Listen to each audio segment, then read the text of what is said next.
Alright, hello everybody, hello, welcome to the channel. This is Ricky Mike, coach of the Virginia Bikini's, and I am here for a little bit of an introduction to this new draft league that we joined. I don't do this very often. It's not exactly a draft analysis, but I'm just gonna go over it. I just feel like I needed to do this mostly to, number one, explain what exactly is it that I got myself into with this new league. And number two, yeah, just express how excited I am about joining this new league. This is a new league from the Game Room, which we have participated on several seasons now. This one is the Game Room Spotlight League, which I had never played on before. I was actually not trying to join too many seasons, too many leagues, but when I saw the rules for this one, I thought that it was silly fun, so we're gonna give it a shot. So here we are. This is right.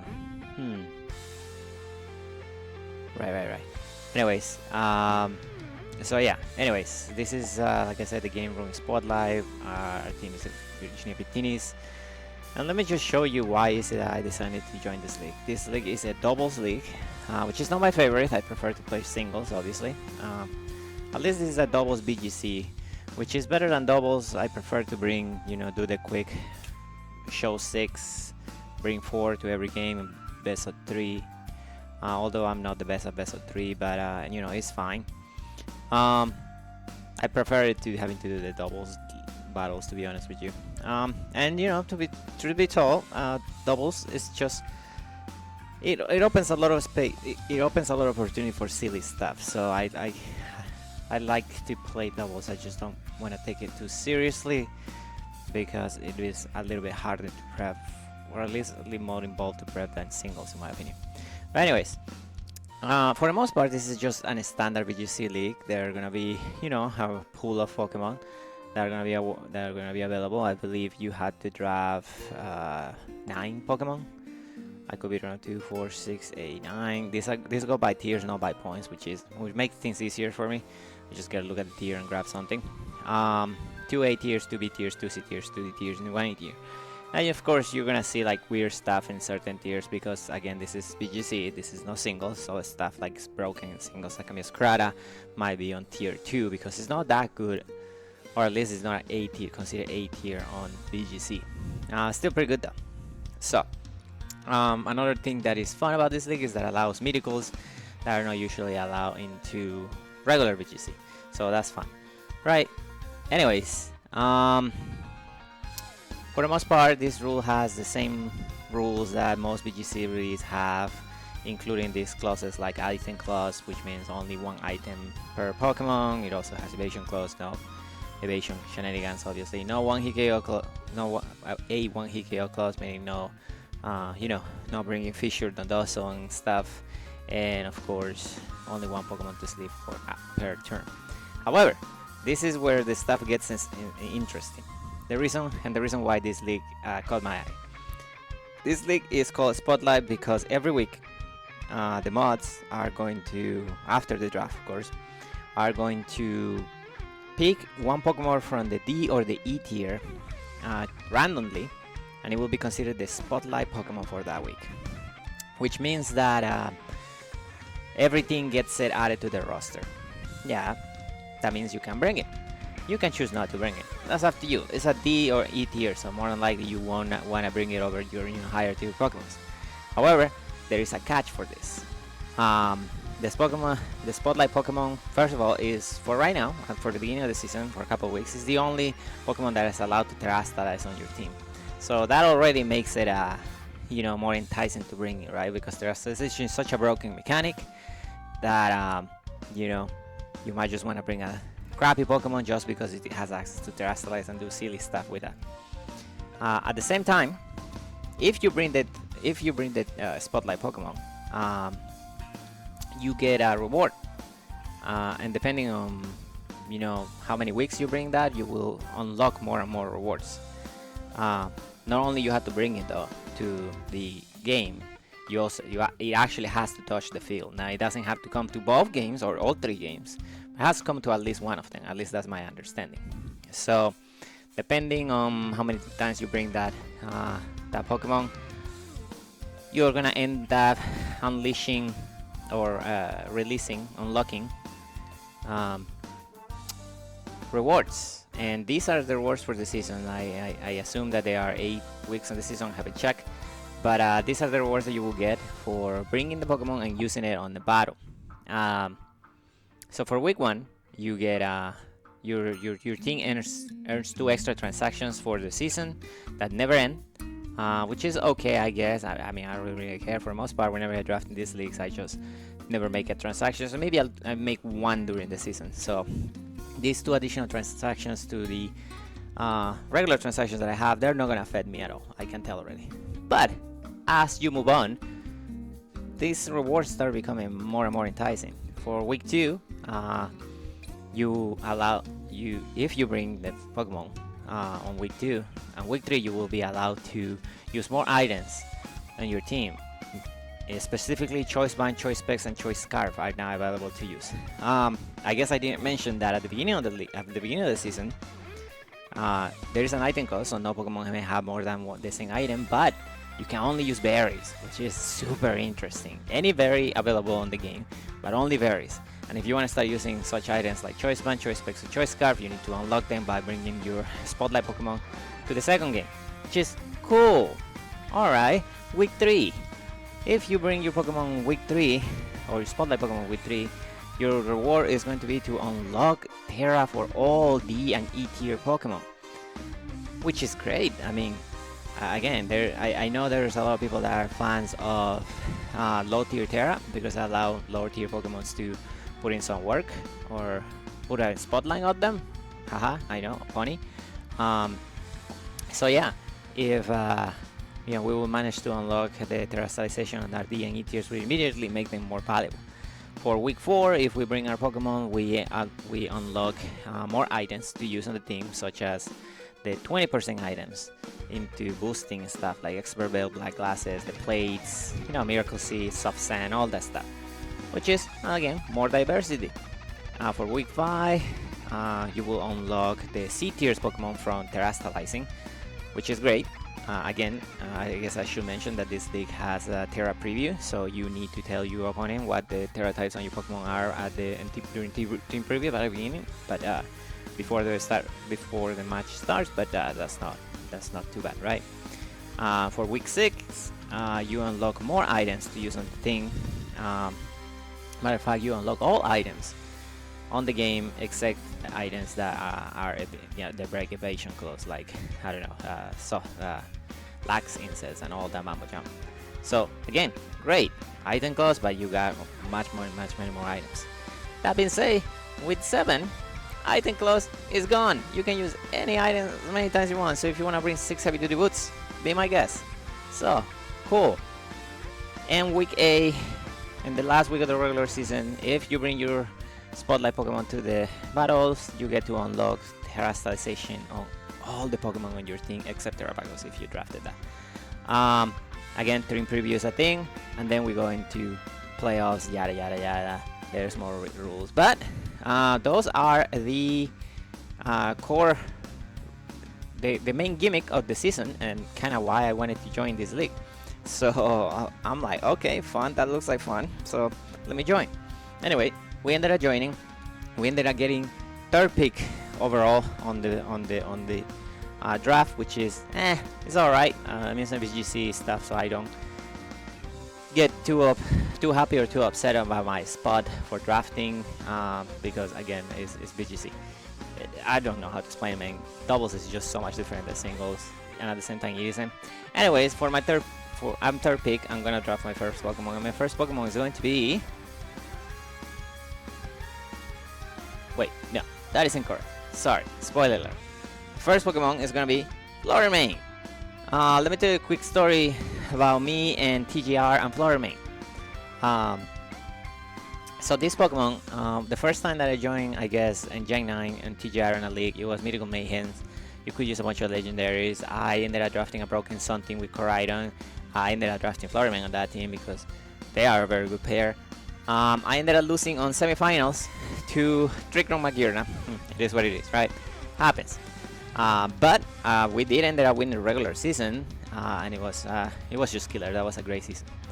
The next league happened to be, I believe, Masters of Scarlet Violet, which is a singles and doubles league where you had to play both. I couldn't get Coridon, but I ended up getting a Sun Team game because my first pick, I believe, first pick was Arceus, my second pick was Florame, and then ended up getting a bunch of song stuff like Incineroar, like Gouging Fire and Torkoal. So it was great. I ended up losing in finals to a rain team. Great. Anyways, moving on. For my third doubles league in TGR, it was this thing called Dream Team. I actually got first pick overall on that league, and I ended up not drafting Florame even though it was available for me to draft. Sitting there for me. I decided I'm gonna try something different. It's done well, but you know we can't win the league. Anyways, I lost to semifinals to the Florame team, and then not only that, they went and won the entire thing. So I'm done with this, man. I just told myself, that's it. This Pokemon is the best Pokemon on Gen 9, not named Coridon Miraidon. I'm just gonna say that. If this Pokemon is ever available again, I will draft it in a heartbeat. So this Pokemon fell to me on spot number 3. We're gonna take it. This Pokemon is fantastic. This Pokemon dominates. Outside of Ubers, right? Which I guess this is an Uber too, but outside of Ubers, you tell me what Pokemon dominates every single meta game that it appears on. Florame dominates VGC. Florame, gap ban quicker than any other Pokemon ever on OU. It kills it on BSS. It's just one of the greatest Pokemon of all time. So, anyways, I don't need to say more about it. These are just some stats about it. You can see the most common use, of course, moves on it. Moonblast is a fantastic stab alongside Shadow Ball. Icy Wind for speed control, of course, gets Protect. Dazzling Gleam is a great fairy spread type move, and then it has access to a ton of utility, which is great. You can see some of the most common partners with this Pokemon. But one of the main reasons why I like Florame is because, again, like I said, we only get access to Berry for the first couple of weeks. So I wanted a Pokemon that has access to an ability, or has, without needing to get an item, I guess, or it has an ability to get more access, I guess, or it gives you more bang for your buck, I guess. So for our second pick, we look out after a few other stuff, but who am I kidding? I was just gonna grab this Pokemon. There's a lot of Paradox Pass Pokemon available on the draft. I could end up grabbing Ninetales later on, but it's not as good as Torkoal in my opinion, at least not in VGC. So we just go ahead and grab our second A tier in the Torkoal, just to make sure that Florame can work to the most of its potential. Now granted, Florame doesn't need to be in song every week, but again, it gives him it unlocks more of his potential, right? You can give it a pseudo choice card, choice specs being on Sun. So yeah, Torkoal, the good stuff, sets up the Sun for us, which already gives us an immediate strategy for our team, but it also gives us access to a second type of strategy, which is Trick Room, because it is pretty slow. It's slower than pretty much anything but Hatterene, I believe. And it has access to the strongest fire type move in the game, Eruption, alongside other moves like Air Power, Heat Wave, Weather Ball, which is pretty cool, Overheat, Helping Hand. If you have been following the VGC scene lately, actually Song is pretty hot. I believe Song has made finals in 2 out of the last 3 VGC events that are being streamed on YouTube. So it's pretty cool, and like I said, this gives us access to 2 different types of strategies. One is Sun Overwhelm, and the other one is Trick Room. That being said, for our next Pokemon, I needed to start diving into the B tier, C tiers, and the 1E tier. Torkoal, like I said, already enables Florame on the Sun, but I need something that can enable Torkoal in Trick Room. Trick Room, obviously, Torkoal is not able to set up Trick Room by itself, so I needed a Pokemon.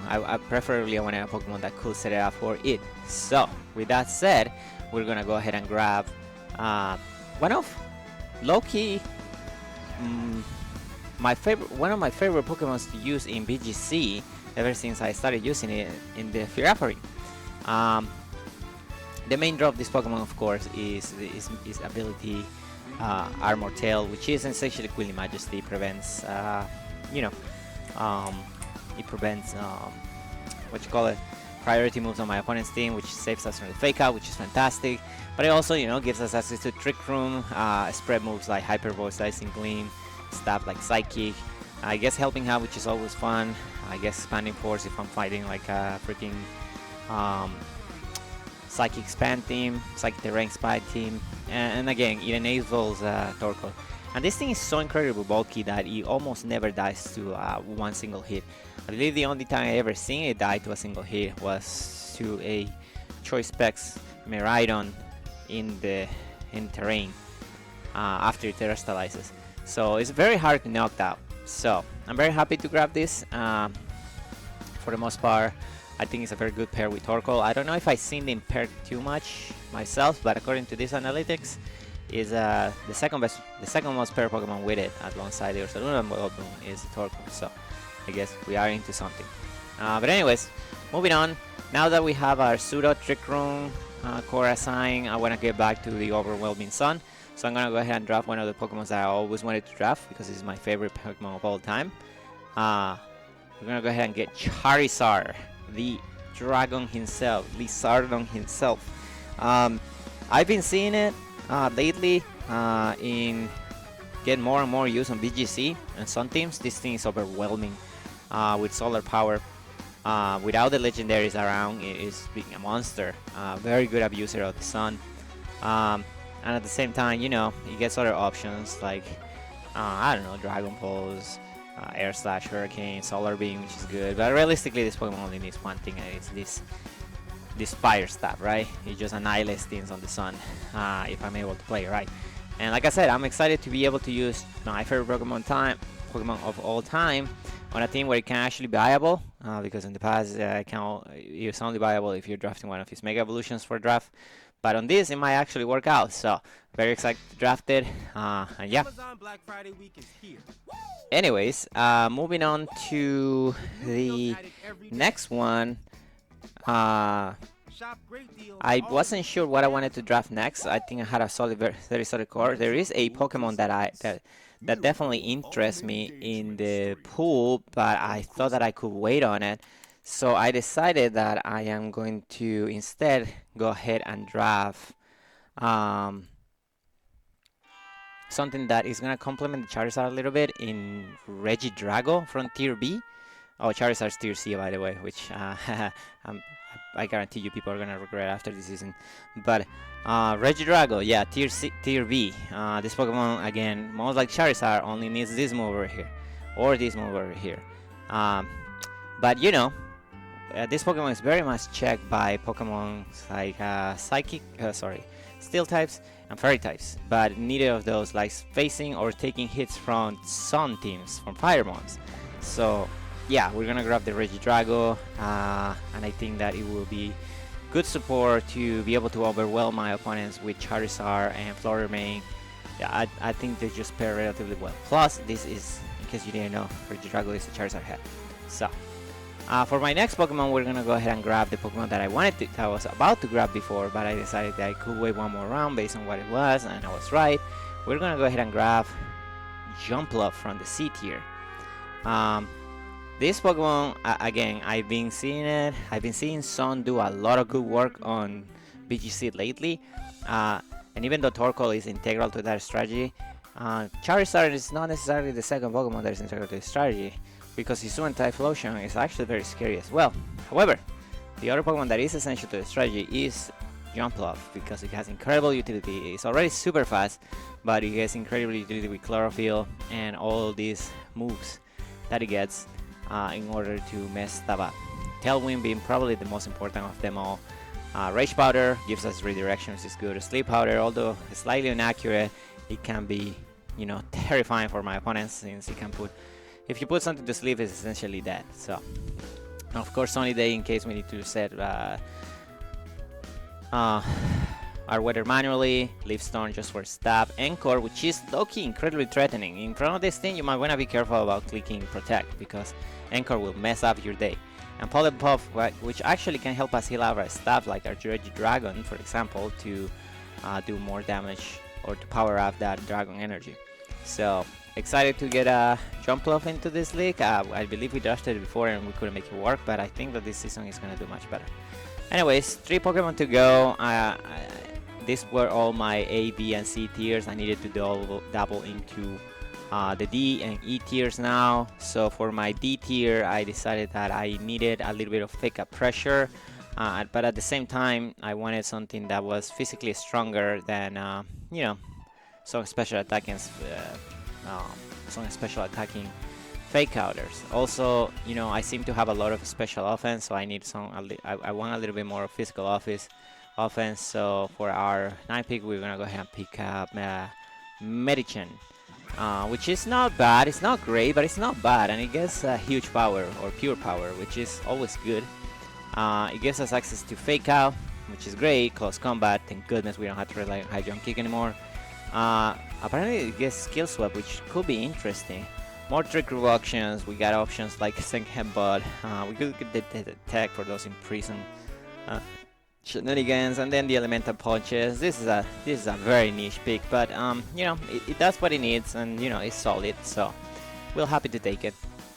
For our secondary D tier, we're gonna go ahead and grab Rhydon. I just wanted ground type to be able to eat electric type moves in case my opponents wanna try to spam those versus me.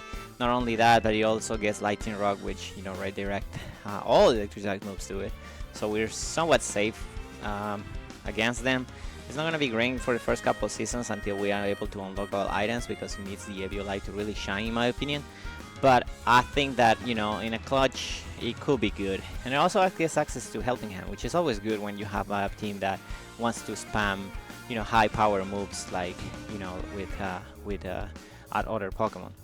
Other than that, nothing super special about it. Pretty cool Pokemon. I like its design. And last but not least, we need one last Pokemon. It's gonna be an E tier. It's not gonna be anything special. However, we don't have a Dark type. I considered drafting Shift 3, but I think it overlaps too much with a Jumpluff. So also that was on D tier, and I like the other D tiers that I grabbed better. So we're just gonna go ahead and grab this little square, this little hamster in Morpeko, which is always an electric and dark type, as I learned. It's just it changes. The only thing that changes when it changes forms is the type of Aura Wheel. But again, this is a very niche Pokemon. The good thing about it is it does give us access to Fake Out, I believe. I think so. I might be wrong. Probably right. Probably are. But it also gives us access to stuff like Taunt, Parting Shot, Knockoff, which is always useful. Thunder Wave when I speed control. It's not the best Pokemon in the war. It's not the worst either. I mean, this Pokemon could have very likely end up as a Spotlight Pokemon, so we'll snatch it out, and maybe we'll bring in 1 or 2 weeks. Who knows, man? Depends on the matchup, really. But yeah, that's gonna be it. That's gonna be our team. 9 solid Pokemon, I think, and hopefully it will be a fun season. Thank you to the mods for having me. I will be uploading this season just because I think it's much more fun if people can see what stuff brings. So yeah, look forward to those. I don't think I have a day that I'm gonna love them, so I just upload those games as I play them. But yeah, anyways, that's gonna be for me. Thank you all for watching, and we'll see you during the season. Bye.